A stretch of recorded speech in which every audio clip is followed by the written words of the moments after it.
production because every other thing I read about Wole Soyinka was just up there. But the tries of Brother Jero was, in my line because I love pidgin English. But of all, the road was an experience.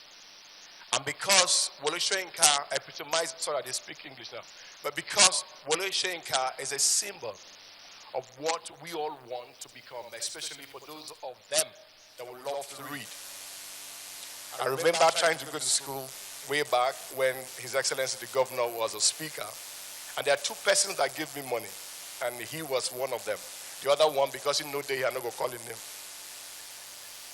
He gave me money and said, you bought because you won't go to school, that kind of school. It was St. Catherine's College in Oxford, and he gave me money just as a friend one-on-one. Therefore, it is not to my own surprise that one of the things that makes its government is trying so much to make sure that people of our states drop their guns and carry their books.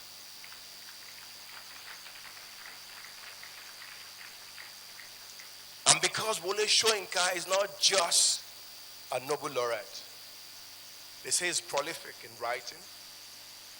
He's a man that I have tried so much, but I cannot speak like him. Not just the tenses, not just the way he speaks, but the guy, if I could put it like that, rewrites the English language. To the jealousy of the Yuboma way writer. Prof, no, they laugh. He's a straight-faced man, but I'll tell Prof, if you no laugh, I go drop the microphone. For the simple reason that if you no laugh, Coco no go pay me my money complete. He no laugh, so Coco go hold the money. Ladies and gentlemen, it's a man we all adore. It's a man we all believe in this country. It's a man who speaks for us. Ladies and gentlemen, our keynote speaker, the one and only Professor Wole Soyinka.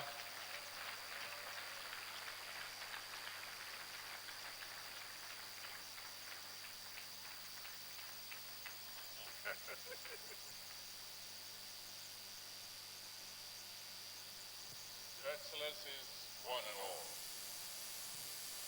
I welcome you. Let me make sure, first of all, I think you heard several speakers say that this event is for youth, principally.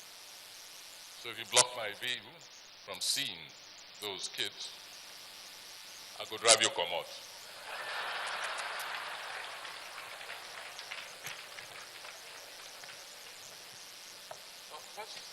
Let me begin by saying, especially with the governor here, that I'm not very sure where I am at this moment.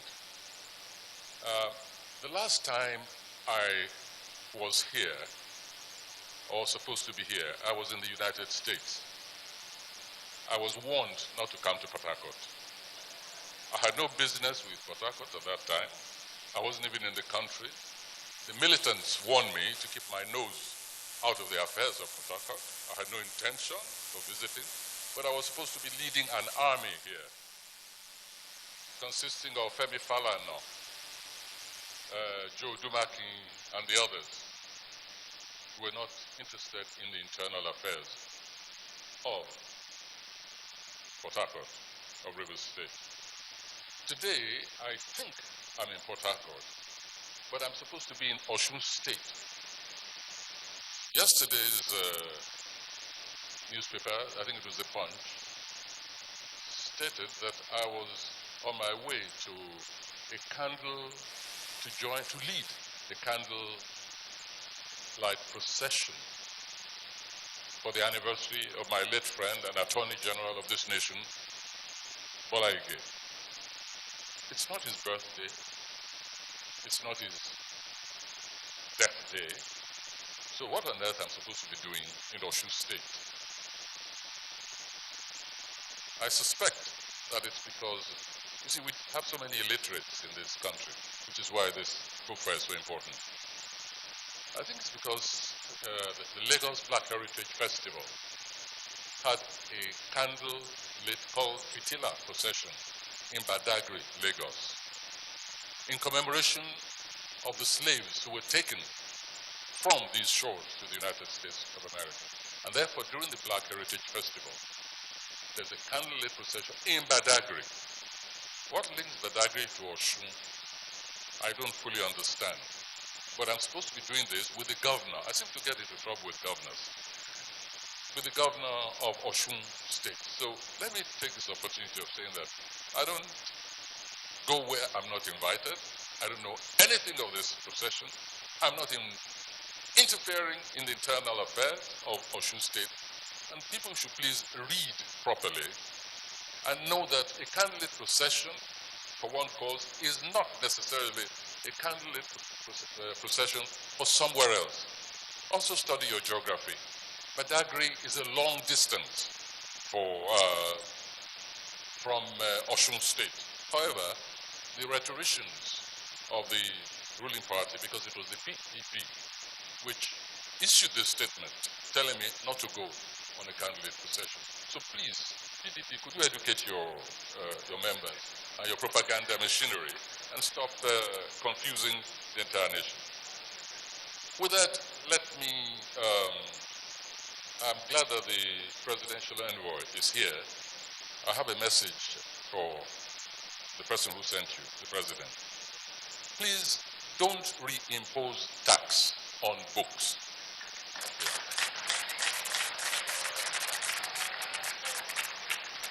The message was very sweet, but it'll be sweeter still if books are allowed free access to this nation and also free access outside.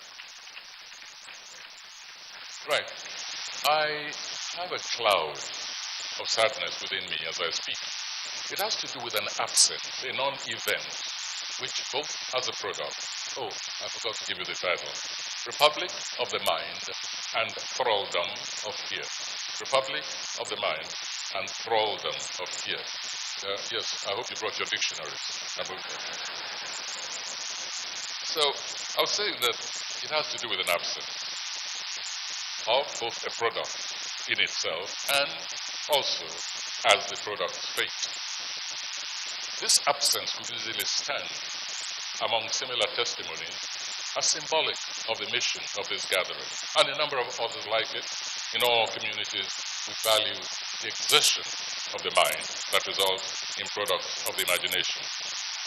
If I state what that non-event is, I wish to emphasize very strongly that it has nothing to do, basically, and it's not intended to be a criticism of the book fair,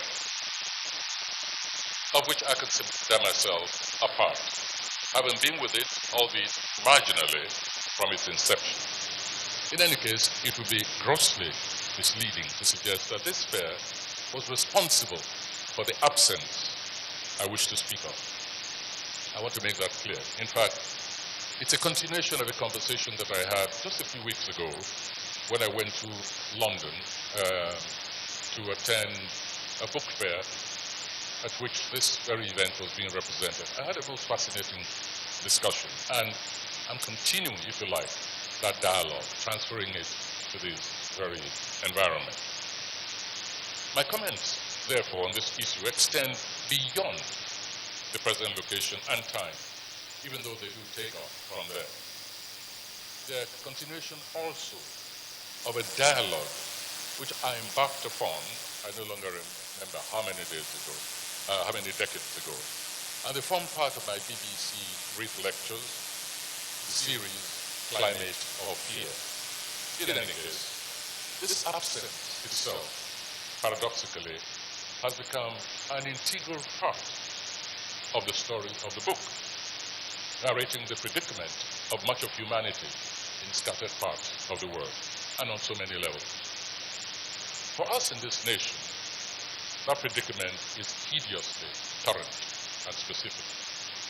We're undergoing an affliction that many could not have imagined possible perhaps up to a decade ago. In a way, both that product, a book, and its absence are simultaneously instruction and consolation.